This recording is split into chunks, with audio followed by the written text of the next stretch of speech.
Hey everybody, it's Mr. Wagstaff. Crazy stuff to talk about today. As we're coming here to the end of our unit on challenges to American ideals, we're going to talk some more about Native Americans today. What we're going to start talking about today with Native Americans and the challenges to American ideals is when the United States government actually starts attempting to help the Native Americans instead of just taking their land and the horrific atrocities that have been inflicted on the Native Americans by the United States government, intentionally and unintentionally. Today we're going to start talking about when the United States government actually starts helping Native Americans, and it doesn't necessarily go as smoothly as that sounds. All right, let's go ahead and get started. So after Wounded Knee, after the atrocities we had talked about in our last lesson, we're going to pick up today in 1887. So the United States had benefited greatly from the Homestead Act, which we had referenced when talking about the Exodusters, African Americans that were allowed to take part in the Homestead Act after the Civil War, which gave 160 acres of land to any settler that wanted it. They just had to farm on it. Well, we had talked about how African Americans weren't allowed part of the Moral Land Grant Act, but they still got 160 acres of land. This benefited a bunch of Americans, specifically white Americans that wanted to move out there after the Civil War into the middle of the country and get more or less free land if you're willing to farm on it. It was so successful and there was a land left, the United States government in 1887 says, it works so good for everybody else, let's see if we can just do it for Native Americans. This will solve all the problems with the reservations and the other issues that was taking places at the time with hostilities between Native Americans and the United States. So I do feel, as a historian, that when the United States passed the Dawes Act, there was probably, based on the ideas at the time, this was probably done with good intentions. The problem is, looking back on it, it seemed pretty arrogant. So the Dawes Act is going to give any Native American family that chooses 160 acres of land, just like they had done in the Homestead Act. The problem is they were expected to farm on this land. Native Americans in the middle of the country were not farmers. Native Americans in the middle of the country typically hunted buffalo. Or if they were farmers, it was a different type of farming that had to be done in the middle of the country if they were moving from the East Coast to the middle of the country where this land was, based on the Dawes Act created by Senator Henry Dawes. It was an idea of assimilation, which is try to make the Indians white, be white culture. It was a complete lack of acknowledgement of their own culture. It was come out here and do things the way we want to do, and look what we did for you. All right. It was, idea to make Indians like Americans. Keep in mind the experiences that Native Americans have already had with Americans. Probably not a huge push to try to be like the people who have pretty much annihilated your culture at this point. The Indians resisted. All right. That's what it says here at the bottom. It wasn't a unified fight against, we're not taking your land, even though I'm sure there are Native Americans that felt that way. It was more of a passive resistance. It was a resistance to this assimilation. The Native Americans would be given land, all right? And land ownership is still not a huge concept, especially in Sioux Indian concepts of land at the time, because it's communal resource for everybody. But Native Americans that would take the land from the Dawes Act would then typically immediately turn around and sell it to anybody that was willing to buy it, because the land they were given typically wasn't the best land. So as soon as Native Americans got this land, a lot of times they would sell it to what's called speculators, people that would come in and buy the land for very cheap, and the Native Americans then would have money, all right, for this free land. But once they did this and they would sell their land, then they were forced, obviously, off the land they just sold. And the United States government made little effort to organize any type of reservation system since the idea was we have given them land. So the only way that the Dawes Act would work for Native Americans is if they gave up their own cultures and became farmers like Americans. So while the Dawes Act possibly could have been created with positive ideas in mind for the Native Americans, it did require Native Americans to give up their entire culture and existing way of life, which, looking back on it, that was not going to happen. And ends up negatively affecting the Native Americans, because at no point did the Native Americans ever give any indication they were willing to make that sacrifice, to give up their way of life. So this right here is the Native American lands and just how they got taken over and over and over, and how limited land the Native Americans are going to have up to present day. So the question here is, describe how the Dawes Act was designed for Native people to fail from the beginning. All right. So that may not have been the intention, but we talked about that quite a bit. So answer that completely. Pause me if you need to, and we're moving on. The wildest thing to me is that it takes until 1927. Now this is being recorded in 2021. So 1927, Native Americans become citizens of the United States. Not even 100 years prior to when this is being recorded. Native Americans get citizenship. They had been here long before any colonists showed up, and it's 1927 before they get citizenship.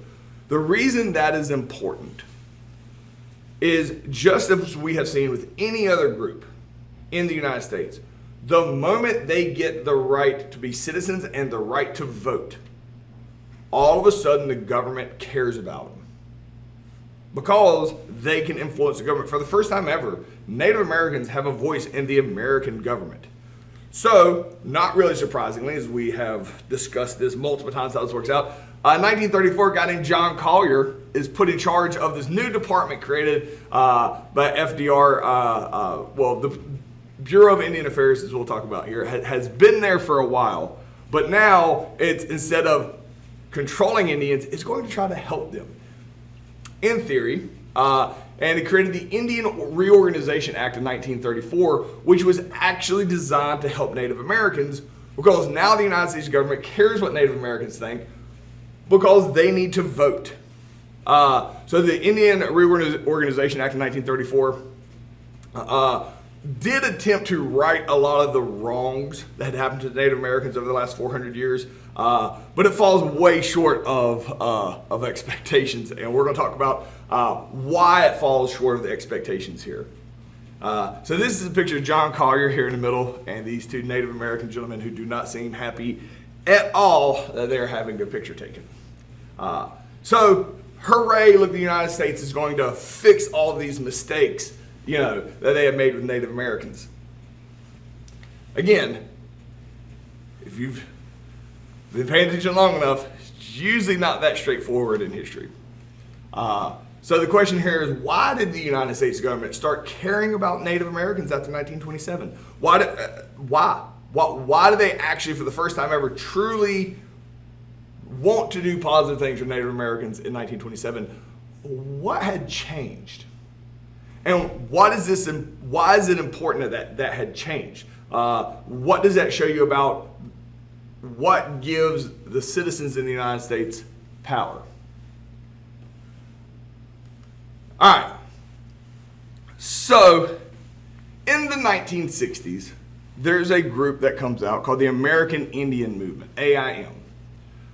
So, the American Indian Movement, a lot of Native Americans get together and start aggressively fighting for rights. You're like, what rights is that, Mr. Wagstaff?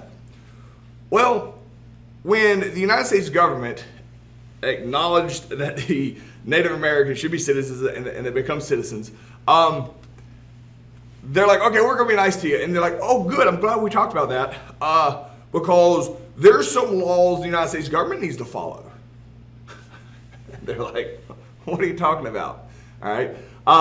Because the United States government has gone out here in their mind the United States government, they have the Indian Reorganization Act is giving the Native Americans more control over their reservations. They are allowing Native Americans to make their own laws on their own reservations. They can be separate from the United States laws. These Native American reservations, they can make their own treaties with the United States government. It's the only group of people in the United States that can make treaties with the United States government. And the government's like, see how nice we are to you?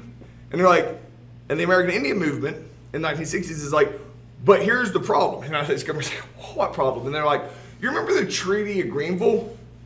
And the United States government's like, oh, that was a long time ago. Let's not talk about us being mean. They're like, no, we need to talk about it.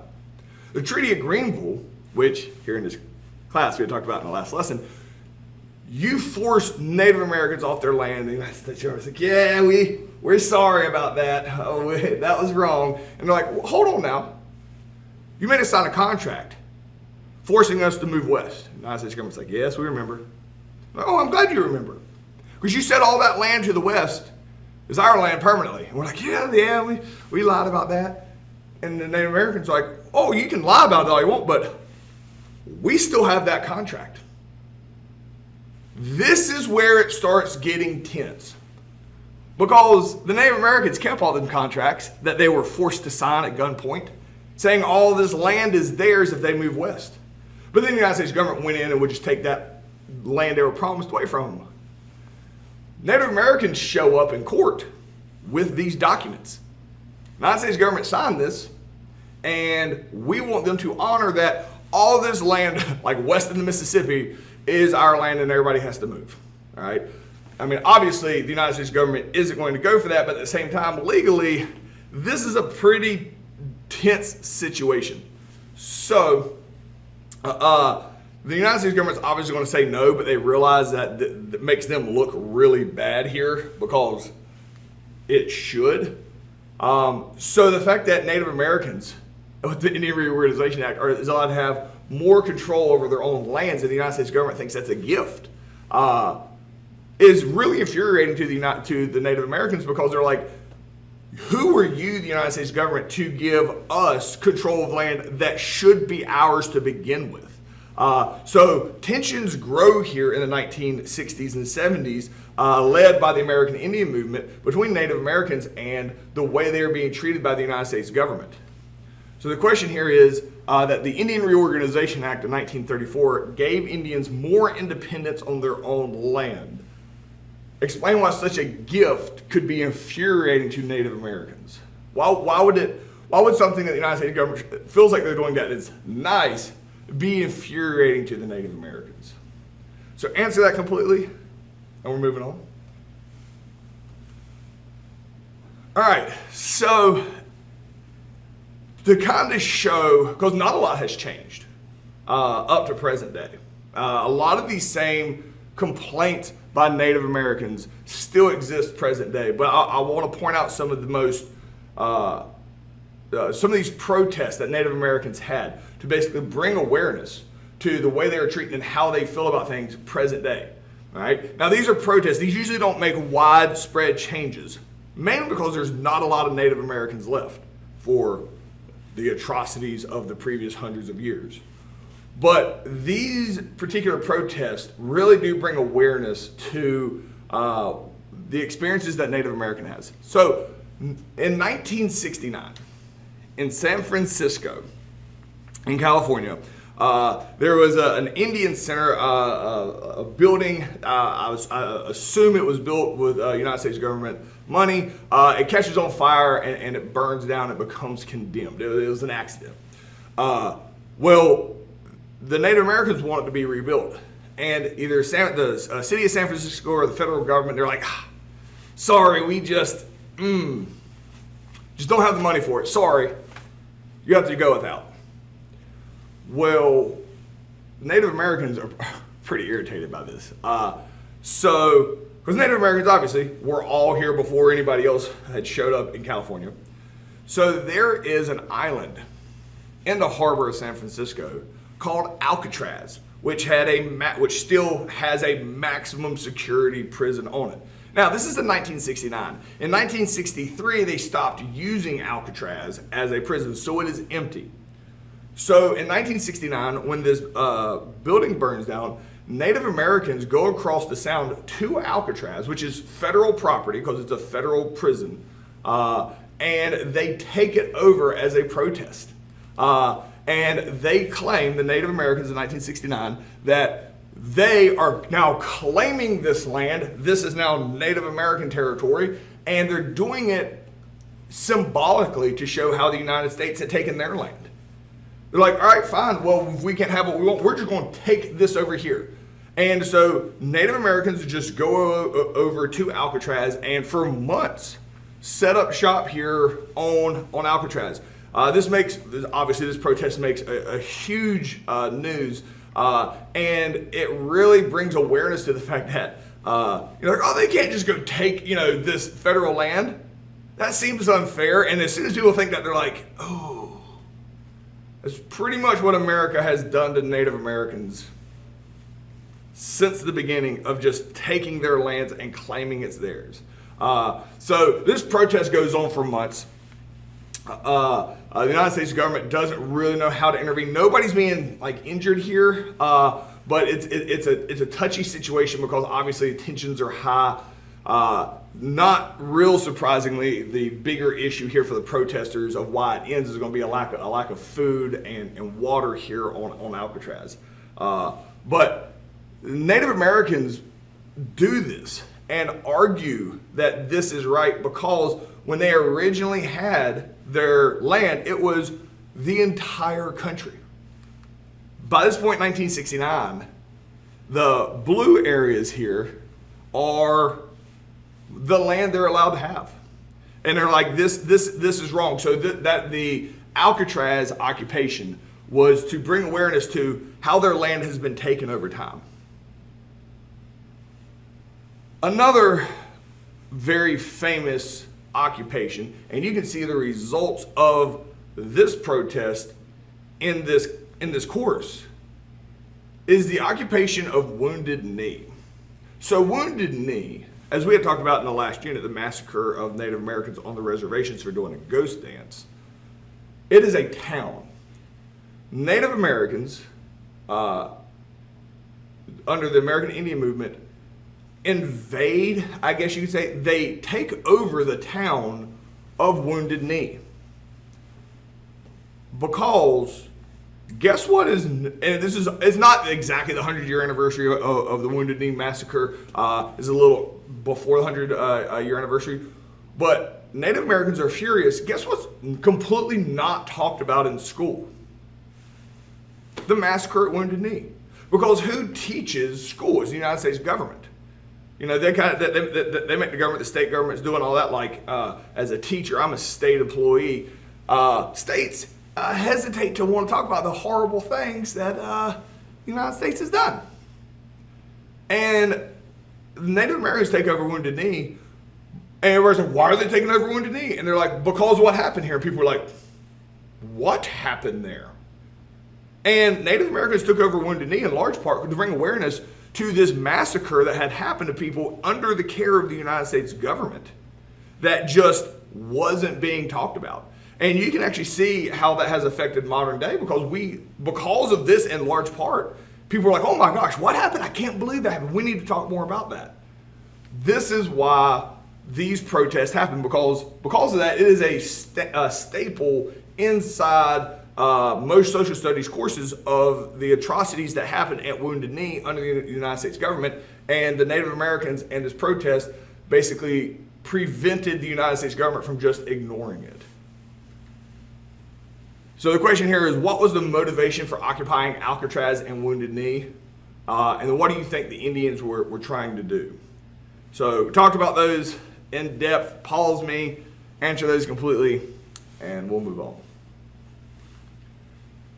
All right, two other protests that I think are necessary to talk about. It's not like there were only 4 Native American protests, but these I feel are important to talk about. In 1972, Native Americans go to the Bureau of Indian Affairs. Remember old John Collier was in charge of the Indian Reorganization Act? The issue is that the feeling that the Bureau of Indian Affairs has become incredibly corrupt. Because keep in mind, the whole purpose of the Bureau of Indian Affairs is to be nice to Native Americans. All right? Who do Native Americans have an issue with? The United States government, because of their treatment for hundreds of years. So the fact that the Bureau of Indian Affairs, which is like in charge of Indian affairs, is controlled by the United States government, there is a clear conflict of interest there. In 1972, Native Americans went to Washington, D.C., to the Bureau of Indian Affairs to basically confront these people that run these politicians and these people in Washington, D.C. that run the Bureau of Indian Affairs over what they view is massively corrupt practices. They won't meet with them. So the Native Americans in 1972, this picture is in Washington, D.C. They take over the building in Washington, D.C. out of protest. Once again, we own this land. We own this building now. Now, obviously, that just seems ridiculous. And these are our building now. We own this. You can't do that. This is all about bringing awareness to the fact that this is what happened to Native American lands. It just got taken. And it seems like ridiculous to think they can't just walk into Washington, D.C., but we own this building now. They're like, exactly. That does seem ridiculous, doesn't it? Because that's exactly what the United States government did to us. Came in and said, our land now.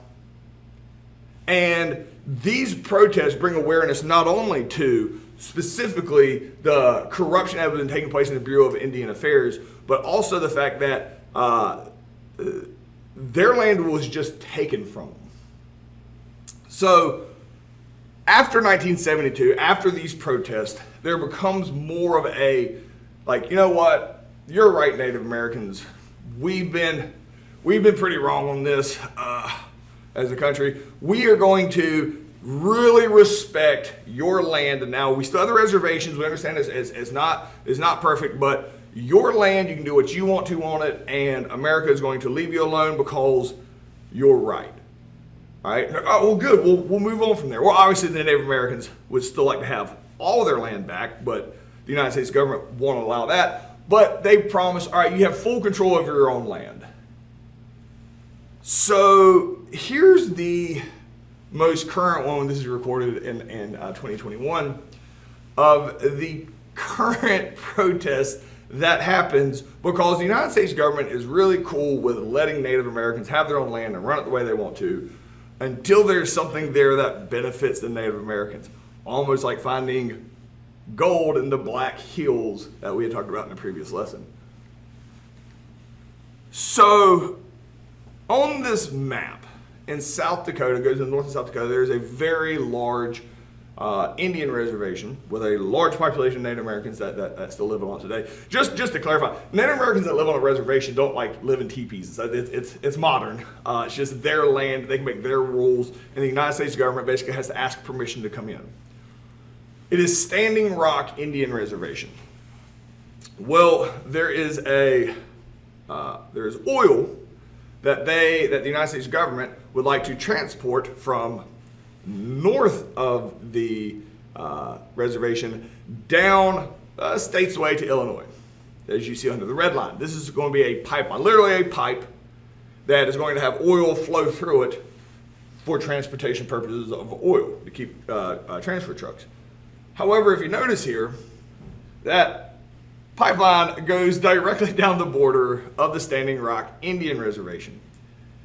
The Native Americans at Standing Rock are furious about this, all right? Massive protest here in the 21st century over this. So this is present day as far as this is being recorded. This is a couple years ago. It's 2021 when I'm recording. This is a couple years ago. This is a protest of Native Americans that are furious about this pipeline, and they constantly trying to disable it, like trying to destroy the pipeline as it's getting built. The United States government trying to go in and stop them. And they're like, why are you upset about this? And they're like, you say we can have our land, all right? We want to control our land. You're putting a pipeline here. If that pipeline leaks, it's going to flow all over our Indian reservation.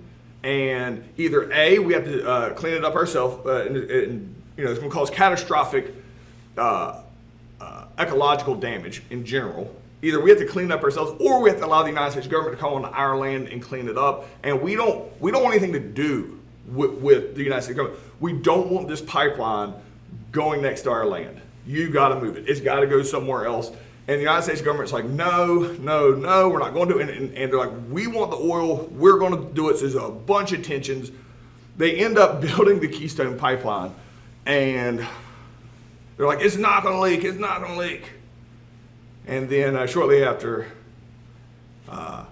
it leaked. And it wasn't a catastrophic oil. I mean, it wasn't like billions of gallons, but it was enough to do a lot of damage. The exact fears that the Native Americans wanted.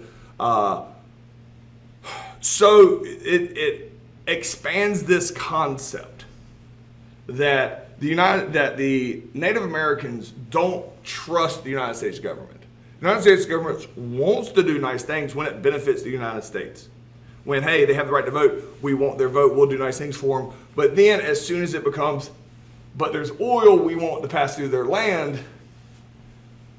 at what point do we truly value their experiences and their culture? And at what point are we going to do what we want the best? So there is, to present day, massive mistrust between Native American populations and the United States government, which is what the question here is why do you think Native American groups distrust the American government? All right, that's the end of this unit on challenges to American ideals. I'll see you guys later.